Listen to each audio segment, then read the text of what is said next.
दुर्योधन की मेवा त्यागी, दुर्योधन की मेवा त्यागी। साग विदुर घर खाई, साग विदुर घर खाई, सबसे ऊंची प्रेम सगाई, सबसे ऊंची प्रेम सगाई।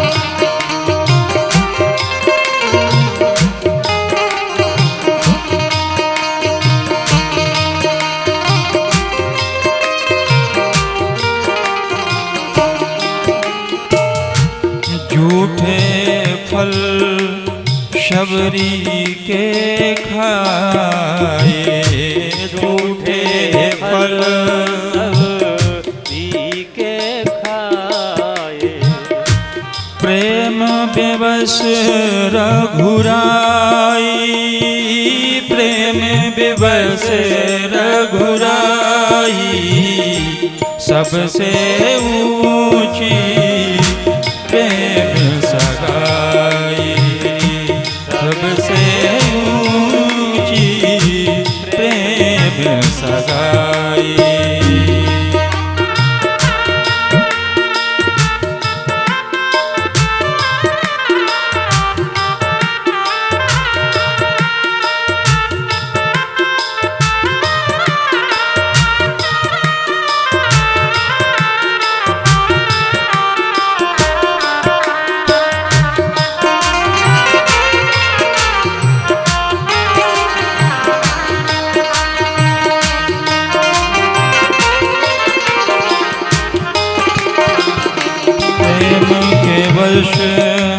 अर्जुन रथ हांक्यो, प्रेम के वश अर्जुन रथ हांक्यो, भूल गए ठकुराई, भूल गए ठकुराई, सबसे ऊंची प्रेम सगाई, सबसे ऊंची प्रेम सगाई, सबसे ऊंची प्रेम सगाई।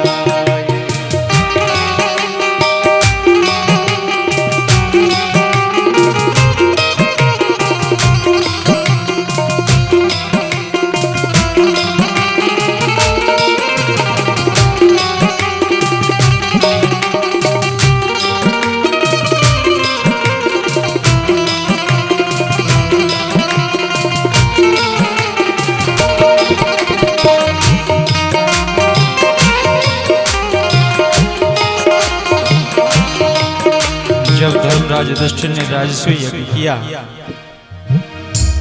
सामने सारे कार्यकर्ता बैठे हुए थे। द्वारिकाधीश जी भी एक सिंहासन पर बैठे थे। धर्मराज युधिष्ठिर ने कहा, भैया इस यज्ञ में कौन कौन सा काम करेगा, स्वेच्छा से बांट लो। गोविंद ने कहा, 2 काम करूंगा। गोविंद बोले, मैं 2 काम करूंगा। एक तो जो भी अतिथि भोजन करने आएंगे उनकी जूठी पत्तल उठाने का काम मेरा। आहा। और जब कोई दूसरा जूठी पत्तल उठाने लग जाए तो फिर जूतियों की सुरक्षा करने का काम मेरा। जूतियों की सुरक्षा करने की जिम्मेदारी मेरी। और श्री कृष्ण ये भारत का भगवान है, और इसीलिए भगवान है क्योंकि इसको छोटे काम करने में भी लाज नहीं आती।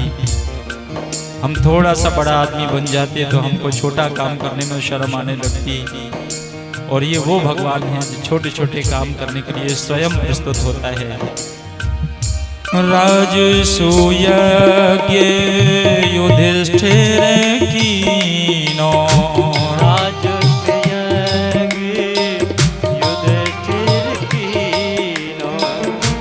तामे झूठ उठाई, तामे झूठ उठाई, सबसे ऊंची प्रेम सगाई, सबसे ऊंची प्रेम सगाई, सबसे ऊंची प्रेम प्रेम प्रेम सगाई।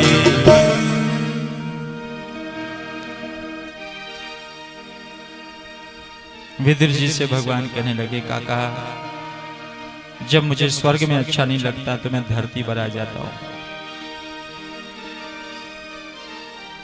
सर्वेश्वर बने बने जब मुझे ठीक नहीं लगता, जगदीश बनते बनते मुझे जब अच्छा नहीं लगता तो मैं ग्वाला बनकर आ जाता हूं, मैं राम बनकर आ जाता हूं। और राम बनकर सिंहासन पर बैठना जब मुझे पसंद नहीं आता तो मैं वन की तरफ निकल जाता हूं, भीलों के साथ, कोलों के साथ, किरातों के साथ, साधारण लोगों के साथ लीलाएं करता हूं, क्रीड़ाएं करता हूं, घूमता हूं, फिरता हूं, रहता हूं, उनके हाथ का भोजन करता हूं। स्वर्ग ना सुहायो अवधेश घर धायो, फिर पेट न भर पायो प्रवास बन कीनो। नंद और जसोदा घर जीवन यूं ही गयो, जाको दूध दही कहूं बाको छाछ छीनो, जाको दूध दही कहूं बाको छाछ छीनो है। काकी के हाथ को प्रसाद कह छुए सो पायो। काका मेरी काकी ने इतने प्रेम से मुझे प्रसाद खिलाया, काकी के हाथ को प्रसाद कह छुए सो पायो, तैसो विनीत स्वाद कतऊ नहीं लीनो है। तृप्त हुए जाते थे रूखे बदन बोले प्रभु, भूखे को तूने फिर भूखो ही कीनो। मैं जन्म जन्म का भूखा।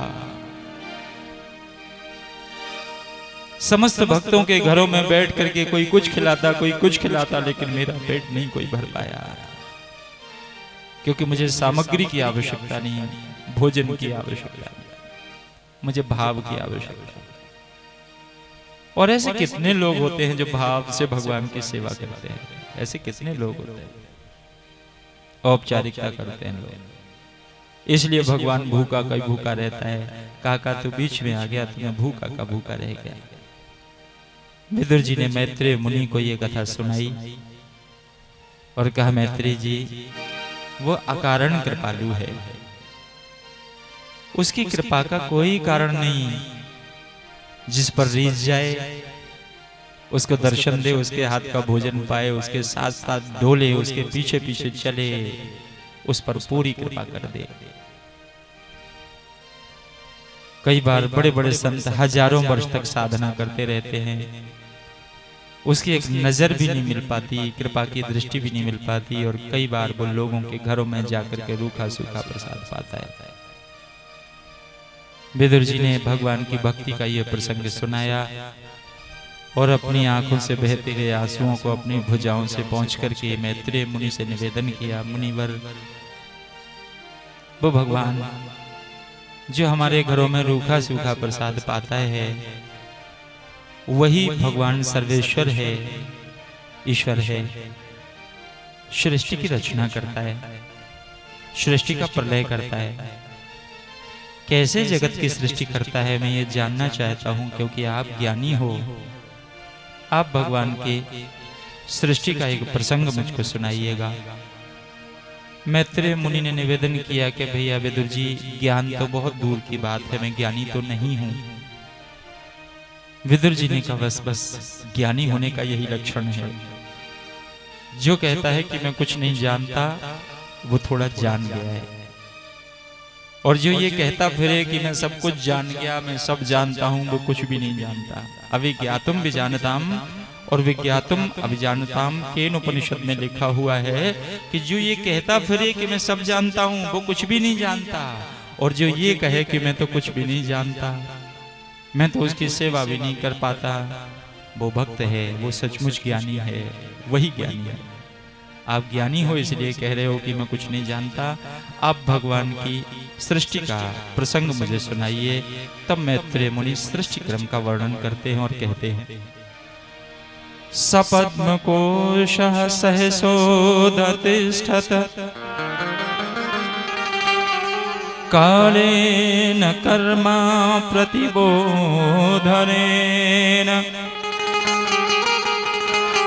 स्वरोचिषा तत्सलिलं विशालम् विद्योतयन्नरकेवात्मयोनि। हमारे प्रभु कभी सोते नहीं, और वो तब सोते हैं जब पहले अपने खिलौनों को समेट लेते हैं। जैसे एक छोटे बच्चे को खिलौनों से बड़ा प्यार होता है ना, जब वो सोता है तो उन सारे खिलौनों को समेट कर अपने हृदय से लगा लेता है, तब वो पलंग पे सोता है। ऐसे मेरे प्रभु को अपने खिलौनों से बड़ा प्यार है। देव, गंधर्व, नाग, किन्नर, पशु, पक्षी, पेड़ पौधे, मनुष्य, इन सबको बहुत प्यार करता है मेरा प्रभु। हम सबको बहुत प्यार करता है मेरा भगवान। दिन रात बिना रुके 24 घंटे सृष्टि की रचना, सृष्टि का पालन और सृष्टि के संहार के कार्य में दिन रात लगा रहता है, दिन रात। जब वो थोड़ा थक जाता है तो योग निद्रा की तरफ जाता है। उसके पहले वो सृष्टि को समेट करके प्रत्येक प्राणी का एक एक बीज अपने उदरस्थ कर लेता है, अपने पेट में रख लेता है। और उसके बाद भगवान नारायण शेष शैया पर पहुंच जाते हैं। देव, गंधर्व, नाग, किन्नर, पशु, पक्षी, पेड़ पौधे सब जल में डूब जाते हैं। इसे कहते हैं प्रलय, इसे कहते हैं एकार्णव। ये प्रलय है, सारी दुनिया जल में डूब जाती। फिर केवल भगवान नारायण, शेषनाग जी और भगवती महालक्ष्मी, ये तीन रहते हैं। इसलिए भगवान को अक्षर भी कहते हैं।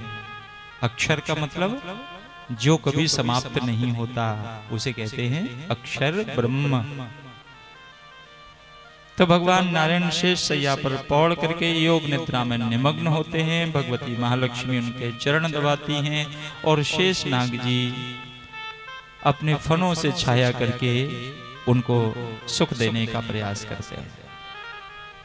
एक कल्प तक विश्राम करने के बाद जब भगवान सृष्टि की रचना पुनः करना चाहते हैं तो केवल उनकी मर्जी से, केवल उनकी इच्छा से भगवान को सृष्टि नहीं करना पड़ती। उनकी मर्जी से ही उनकी नाभि में से कमल का एक दंड निकलता है, जो अगाध जल राशि के ऊपर जाकर के 1000 दल के कमल के फूल के रूप में खिल जाता है। उस पर ब्रह्मा जी महाराज उत्पन्न होते हैं। 1000 दल के कमल के फूल के ऊपर ब्रह्मा जी प्रकट हो जाते हैं। भगवान नारायण की मर्जी मात्र से ब्रह्मा जी प्रकट होकर के सोचते हैं कि हमको किसने पैदा किया, किस लिए पैदा किया। लेकिन ब्रह्मा जी को अपने पैदा होने का कारण पता नहीं चलता। अच्छा, ब्रह्मा जी सोच रहे हैं कि हमको किसने पैदा किया और किस लिए पैदा किया। क्या हम लोग भी सोचते हैं कि हम धरती पर किसके माध्यम से आए और किस लिए आए। जिसके माध्यम से आए यानी हम अपनी माता और पिता के माध्यम से आए, तो क्या हमको ये याद रहता है, क्या हमको ये याद